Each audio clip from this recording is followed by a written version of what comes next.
Boa noite a todos e que Jesus nos abençoe sempre esse nosso propósito de renovação através do estudo, mas sobretudo pela prática do seu Evangelho. Continuamos ainda homenageando o livro Evangelho segundo o Espiritismo, que é referência de estudo tanto para o Conselho Espírita de São Bernardo quanto para a União das Sociedades Espíritas de Santo André.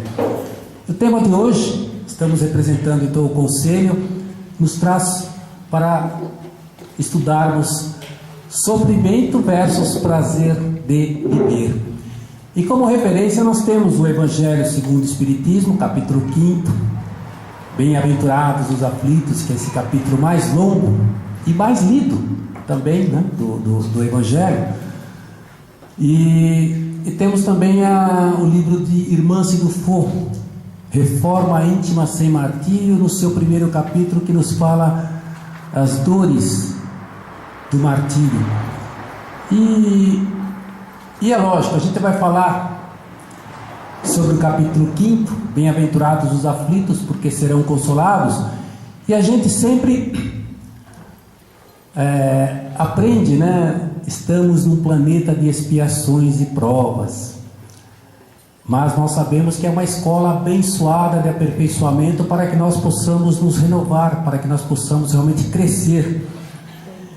Nós estamos a caminho de nos transformar, de nos renovar. E esse capítulo, então, ele nos traz muitas colocações. O capítulo 5, ele nos fala de bem sofrer e mal sofrer, que é o item que nos fala Lacordaire nas instruções dos Espíritos. Lá nós temos também a mensagem de Agostinho, quando ele nos fala do mal e o remédio. Temos a colocação da verdadeira desgraça, temos a colocação da felicidade, ainda não é deste mundo. Então são vários itens que nós podemos analisar, estudar e realmente percebermos como é que está a nossa vida, como estamos enfrentando os problemas que temos em nossa volta. Então a gente vai perceber o seguinte: muitas vezes, quando nós ouvimos falar isso, né, de que nós estamos numa escola de aperfeiçoamento, um vale de lágrimas,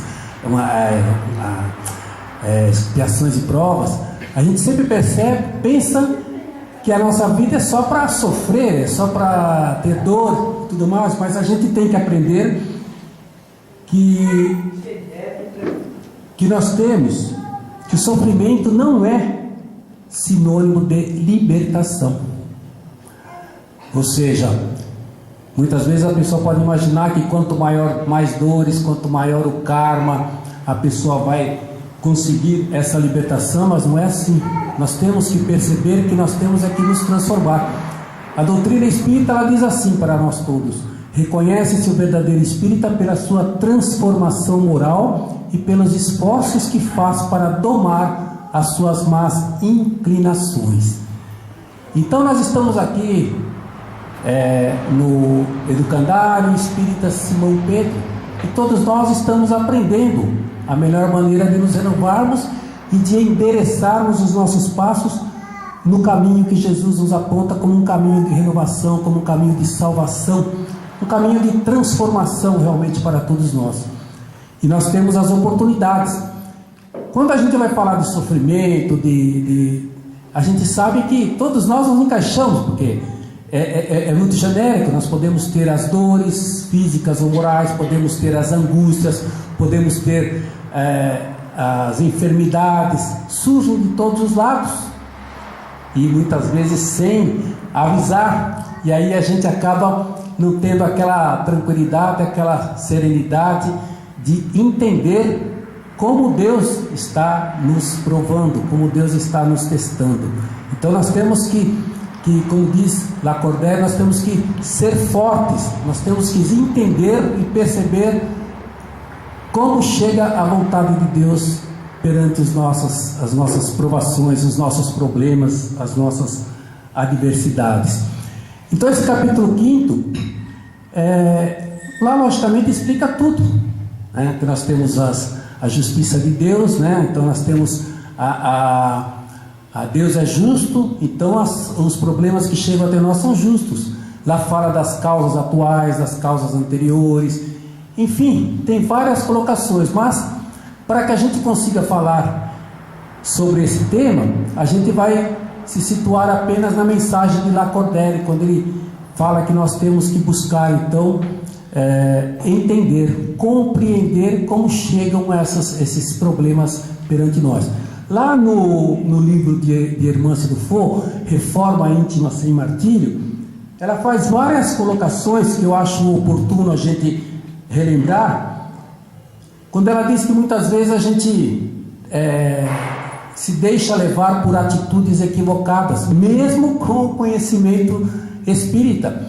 A gente se deixa levar pela culpa, pelo medo, pela tristeza ou pela baixa estima, né? A gente não percebe que nós somos filhos de Deus, e aí a gente acaba agindo errado, agindo de uma forma que não deveríamos agir. Nós temos que ter realmente aquela alegria de viver. Eu me lembro que certa vez Divaldo Pereira Franco ele foi convidado para ir no programa da Ana Maria Braga, e ela ficou surpresa assim pela idade dele e da maneira que ele estava, né? Tão jovial. Ela falou assim: mas conta um segredo para a gente, né? Por que é que você tem essa condição? Aí ele só respondeu assim: a alegria de viver. E muitas vezes a gente não faz isso, né? A gente acaba se atormentando, acaba se preocupando em demasia, tendo assim situações em que a gente fica com esses complexos que nós temos que transformar dentro de nós. Nós temos que tentar, né, domar essas más inclinações que ainda nós temos, ou que vem do passado, ou que nós conquistamos na presente encarnação. Então a Reforma Íntima Sem Martírio é um livro que pede-nos justamente para nós termos o quê? Aquela inteligência, né, de saber observar o que é que nós devemos fazer realmente para nos melhorarmos. As mensagens que vem lá no capítulo 5º, mensagens de Santo Agostinho, quando ele nos fala do mal e o remédio, ele diz assim, que a fé é o remédio certo para o sofrimento. Só que a gente ainda não tem aquela fé, né? aquela fé inabalável, né? Que a doutrina espírita pede de todos nós. Marco Prisco ele diz assim: a fé ilumina qualquer caminho, a dúvida atormenta em todo lugar. Então, quando nós não conseguimos realmente essa nossa transformação, essa nossa modificação, a gente acaba se perdendo, a gente acaba realmente agindo de forma errada. Nós não temos aquela compreensão, aquela tranquilidade para termos essa alegria, né? Esse prazer de viver realmente com a consciência tranquila, com serenidade, para que a gente perceba que o sofrimento, se chegar, é uma bênção para a gente evoluir, crescer cada vez mais. Aí tem alguns pontos aqui que eu gostaria de ler e que define basicamente tudo isso. O que define a condição psíquica de martirizar-se é o fato de se crer no desenvolvimento de qualidades que de fato não estão sendo trabalhadas na intimidade.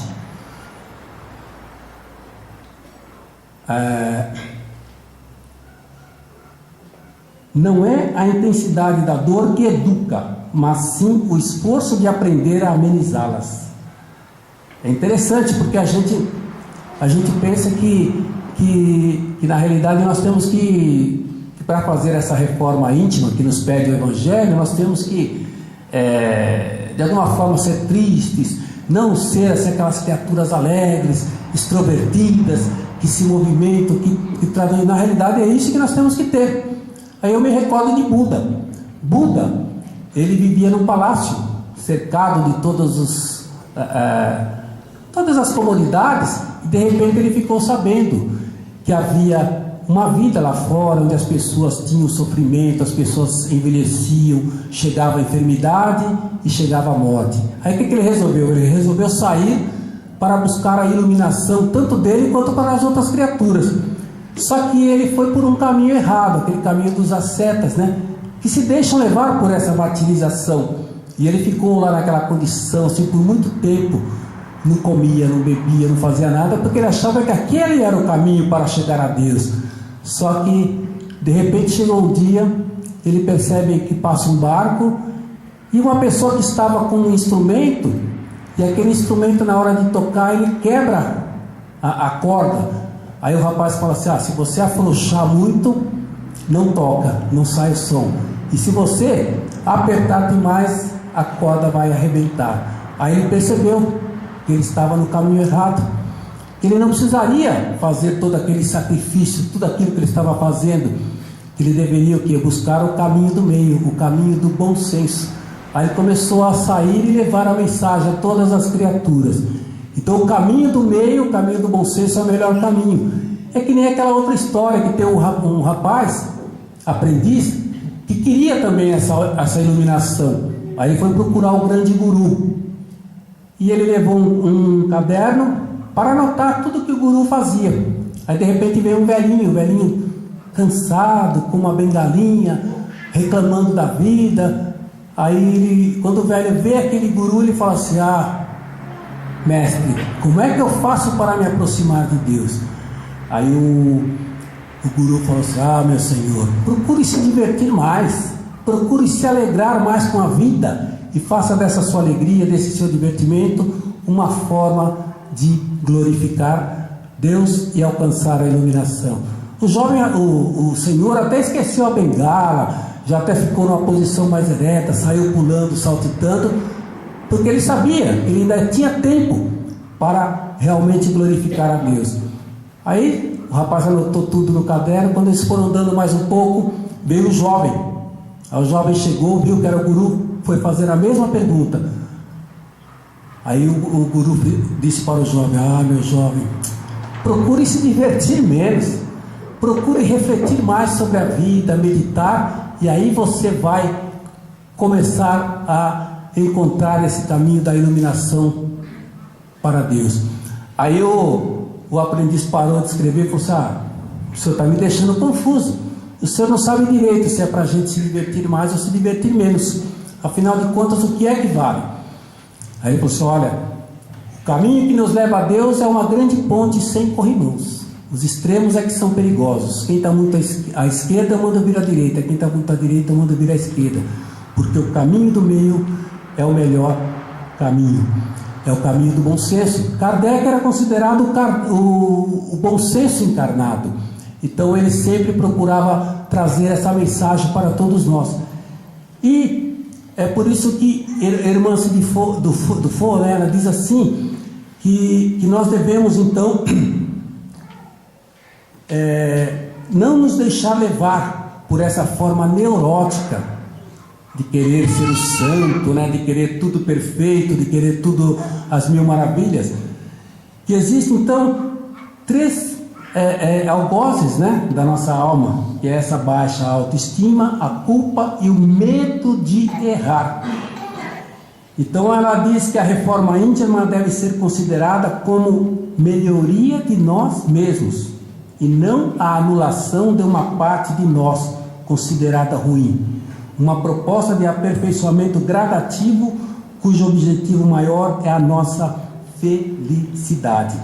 Então, quem está buscando essa reforma interior, e ela diz isso complementando no seu livro O Prazer de Servir, ela diz que nós devemos analisar isso e temos então que assumir a nossa responsabilidade sobre o que a gente sente, sobre o que a gente pensa, sobre o que a gente faz e sobre o que a gente escolhe, para que a gente realmente consiga perceber esse prazer de viver. E aí ela complementa assim: para ter esse prazer de viver, a gente tem que acordar todos os dias com a chama da esperança acesa, acreditar que merecemos ser felizes, sorrir nos momentos mais difíceis, ser grato e alegre em todas as situações, ser feliz. E as condições de felicidade são saber quem somos, saber lidar com as nossas forças afetivas e adquirir domínio sobre elas. Saber escolher os caminhos para construir nossos sonhos e desejos de modo digno. Otimismo sempre. Resignação é o conjunto de habilidades que nos possibilita uma visão otimista da vida. E por meio dessas escolhas conscientes e de uma conduta de alto amor, ter uma relação de amor consigo mesmo, saber sorrir nos momentos mais difíceis, gostar de si. Somente os que se amam e conhecem seus potenciais, valores e aptidões olharão a vida e ao próximo, colocando-se no lugar do outro, com consideração, valorização, identificação e diálogo. Ser grato e alegre em todas as situações, divertido no cumprimento do dever, sorrir mais. O bem tem que ser bom e gerar valores antes de tudo para quem faz. Quem não gostaria de experimentar esses prazeres da vida? Ter paz na alma, valorizar tua condição de filho de Deus, conquistar a tua paz e o teu prazer de viver. E aí eu me recordo então de Arthur Riedel. Ele passou por muitos problemas, muitos sofrimentos, e ele foi procurar tudo. Diz ele que até o espiritismo ele procurou. Aí depois ele trouxe uma frase que ficou famosa, muito famosa, que ele dizia assim, sobre todos os dias, sobre todos os pontos de vista, vou cada vez melhor. Mas para chegar a isso, ele foi estudando muita coisa nessa busca da felicidade, né? Vamos dizer que a felicidade é o que todos buscam. E ele diz que ele conta até algumas historinhas assim interessantes e muito conhecidas. Aquela historinha das duas rãs que caíram numa tigela com leite, e uma delas falou assim, não adianta, Deus quer assim, e não fazia nada. Já a outra não, ela procurava bater as patas, não, eu vou sair, e conseguiu sair. Ela era aquela que tinha a filosofia do ajuda-te que o céu te ajudará. É por isso que nós temos que ter essa confiança em nós, começar a acreditar em nós, os nossos anjos de guarda, os nossos espíritos protetores, para que a gente consiga essa confiança, e o céu nos ajudará. Ajuda-te que o céu te ajudará. E essa confiança vai fazer com que a gente consiga muito mais coisas, muito mais condições de realmente fazer a presença da espiritualidade amiga nos ajudando. Então Arthur Riedel diz que, em se falando de felicidade, ele até teve alguns problemas assim, que ele ficou decepcionado, porque para ele, quando ele era pequeno, o objeto de felicidade para ele era, quando ele era pequeno, ele ia para a escola e ele escutava passar assim numa padaria, e logicamente sempre ele era levado ou pela mãe ou por uma pessoa, um dos empregados, e ele escutava falar assim, sai um pingado, outro pingado aqui, e ele ficava, o que será que é esse pingado? Então o objeto de felicidade para ele era aquilo, ele queria conhecer o que era aquilo. Aí teve um dia a mãe falou que ele não poderia, ninguém ia levá-lo, ele teria que ir sozinho. Ele pegou lá o dinheirinho que ele tinha e foi, sentou-se no banco assim, era um motivo de felicidade para ele. Na hora que o homem perguntou para ele, o que você deseja? Ele falou, um pingado. Aí disse que o homem soltou, sai outro pingado aqui. Aí ele ficou esperando, o que será que é esse pingado? Na hora que chegou aquele copo assim, ele falou assim, mas como? Ele imaginava aquela coisa, mas era a felicidade para ele naquele momento. Aí chega aquele café com um pingo de leite, que era o que ele tomava todo dia antes de sair. Aí ele percebeu que muitas vezes esses nossos sonhos de felicidade, eles podem ser, né, desilusões. Então a gente tem que ter essa consciência, né, e realmente aprender cada vez mais. Mas eu falei que tinha essas mensagens de Lacordaire, que fala do bem sofrer e mal sofrer, e eu resumi mais ou menos o que ele diz assim, em alguns versos, que diz assim, não sabemos o que é bem sofrer, só sabemos lamentar, nosso vício é reclamar dessa vida e do viver. Saibamos que a murmuração nos leva sempre à revolta, mas para o que vemos em volta existe uma explicação. Vemos tantos sofrimentos, irmãos doentes, mutilados, outrora ricos, abastados, perderam-se em muitos tormentos. Refazem-se hoje em dia à luz de doce esperança, com coragem e confiança, aguardam um porvir de alegria. Pois o bem sofrer é aprender e procurar sempre evoluir e moralmente subir a escada do conhecer. Então, o sofrimento não é sinônimo de libertação. E a gente até aprende lá no Livro dos Espíritos, na questão 920, quando fala da felicidade. Diz assim, ó, pode gozar da felicidade completa? O homem pode gozar da felicidade completa na Terra? Não. A vida foi dada como prova ou expiação, mas depende dele amenizar seus males e ser tão feliz quanto pode ser sobre a Terra. A mensagem que fala sobre o mal e o remédio, também em versos, veio uma inspiração dizendo assim: o mal e o remédio é um tema constante, que em todos os instantes nos faz meditar. Caminhas com ele sob a indiferença, ou tendo a ciência seus passos a guiar. Quando em oração naquela capela, ou na casa singela te vejo a brilhar, estrela que segue junto ao pensamento, nos mostra o momento de Deus encontrar. Bem junto do peito, o coração fala, e a gente se cala, só pensa em chorar. Tão grande é o efeito que faz o evangelho, criança ou velho logo vem buscar. O alívio que falta, o socorro que vem, mesmo sem ninguém para te ajudar. O mal, na verdade, é a ausência do bem, mas às vezes ele vem para remediar as feridas de outrora, dos tempos passados, que equivocados fizemos brotar. E agora, no Evangelho do Cristo Jesus, a fé é o remédio, é a luz para nos despertar. Porquanto o equilíbrio que falta na gente falta na gente a eterna semente que faz germinar no nosso espírito tão grande harmonia que se irradia em todo lugar. Então a gente vai perceber que realmente esse capítulo 5 que nos fala das aflições, Jesus pede, que nós tenhamos então essa condição dessa fé e acreditar na vontade de Deus, Nós estamos passando por um mundo de transição, saindo desse planeta de expiações e provas para o mundo de regeneração. Só que Jesus falou: bem-aventurados os mansos, porque herdarão a terra, e bem-aventurados os pacíficos, porque serão chamados os filhos de Deus.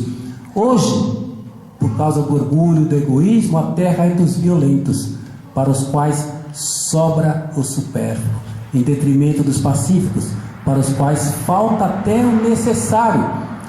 Mas a promessa do Cristo é essa, que haverá justiça tanto na terra quanto no céu. E Ele pede que nós saibamos usar aquelas duas forças ativas, a obediência e a resignação. A obediência é o consentimento da razão, e a resignação é o consentimento do coração. Essas duas forças fazem a gente carregar o fardo das provas, que muitas vezes a revolta insensata faz a gente deixar cair pelo caminho. Então, nesses tempos, nós temos que ter essa condição em nós para aprender, como a irmã Cidufo nos traz, no Prazer de Servir, e também lá no Reforma Íntima Ser Martírio, para que a gente realmente consiga essa nossa transformação. Todos nós queremos buscar essa felicidade, esses momentos assim, mas tem uma mensagem que também na época nós recebemos, que dizia assim: me diga lá o que é felicidade, e também se é verdade que ela um dia chegará. Passa o tempo e os momentos, e no nosso pensamento uma tristeza a perguntar: será que ela é uma utopia que desde a antiguidade até nossos dias ninguém conseguiu encontrar? Será a tranquila consciência, ou todo o saber da ciência que vivemos a buscar? Dizem que é o estado da alma, mas sem equilíbrio perdemos a calma e não conseguimos encontrar. Será o possuir, o ter tudo, não faltar nada e sobretudo não conseguir descansar? Não é o ter ou não ter que poderás entrever essa felicidade chegar, mas sim o ser nesta vida uma existência querida, e como a vela se doar. pois felicidade é ver nos outros alegria e trabalhar dia a dia para esse bem perdurar. Ó Senhor, ela ainda não é deste mundo, pois o nosso orgulho, o nosso egoísmo, a esse abismo profundo faz a gente se precipitar. Mas cremos em vós, Mestre querido, e no nosso Consolador prometido, que haveremos a terra de transformar. Então a gente está nessa condição ainda, né? Que nós possamos, de alguma forma, apesar do sofrimento, dos problemas, das dores que tivermos, saibamos realmente perceber o sofrimento como uma bênção, né? Como prelúdio da cura, para que nós possamos realmente alcançar a nossa transformação moral, que é o objetivo maior de todos nós. Então a gente, ao encerrarmos a presente exposição, não sei se é até 8h30, tá bom? A gente pode terminar lembrando daquela mensagem de Maria Dolores, que nós todos somos viajores no espaço, no tempo, né? Hoje, quando passamos aqui pelo planeta Terra, nós vemos a tabuletinha, né? O planeta de expiações e provas, mas nós sabemos que nós já estamos marchando, nós já estamos melhores, já passamos por muitos problemas, né? E Deus, Jesus e a espiritualidade e a vida pedem de todos nós que tenhamos essa compreensão necessária para realmente nos transformarmos, nos renovarmos e fazermos o melhor que pudermos. Jesus já tinha falado antigamente: no mundo tereis aflições, mas tem bom ânimo, eu venci o mundo. Só que a gente não leva muito essa condição, a gente esquece essa colocação de Jesus, né? O próprio Paulo de Tarso, ele também alertou-nos. Quando se falava em aflição, ele dizia assim, nas cartas que ele levava para a coletividade daquela época, ele fala assim, sofre pois comigo as aflições como bom soldado de Jesus Cristo. Saibam pois que nos últimos dias haverá tempos trabalhosos. E a gente acaba esquecendo essas colocações, né, desses espíritos. Até eu me recordo que Chico Xavier, quando ele passava e ouvia muitas pessoas falando dos sofrimentos, ele pediu para que Emmanuel fosse trazer uma tabuletinha, alguma coisa que ele se lembrasse disso. E aí Emmanuel trouxe para ele a mensagem de Maria Santíssima, que ela já usava lá na cabana da choupana da Santíssima. Tudo passa, isso também passa. Só que passa os sofrimentos, os problemas, mas o Emmanuel avisou: a hora que você estiver também só tendo prazer na vida, felicidade, alegria, olha para a tabuletinha, isso também passa. É como estava aqui ao terminar a mensagem, né? A melodia, que veio uma mensagem de Charles Chaplin, né? Nada é permanente neste mundo, né? Nem os nossos problemas. Então, que nós nos lembremos disso. E ao encerrarmos, então, Maria Dolores diz a todos nós que somos viajores, e ela fala assim: viajor, segue o caminho que a fé já proposto, vence o frio do desgosto que te gere o coração. Se aspiras a edificar a construção do melhor, vara a sombra em derredor nas trilhas da elevação. Esquece as pedras e empeços que te sujam no caminho, mesmo cansado e sozinho, sem proteção de ninguém. Sangre teus pés na jornada, na luta que te atordoa. Ama, auxilia, abençoa, jamais te afastes do bem. Faz do verbo teu facho, da verdade e da esperança, e acende a luz que te alcança por brilho dos dias seus. Eleva-te, busca o alto, segue o dever dia a dia, que alcançarás a alegria da plena união com Deus. Então que Deus nos abençoe sempre esse propósito de renovação através do estudo, mas sobretudo pela prática do Evangelho de Jesus. Graças a Deus.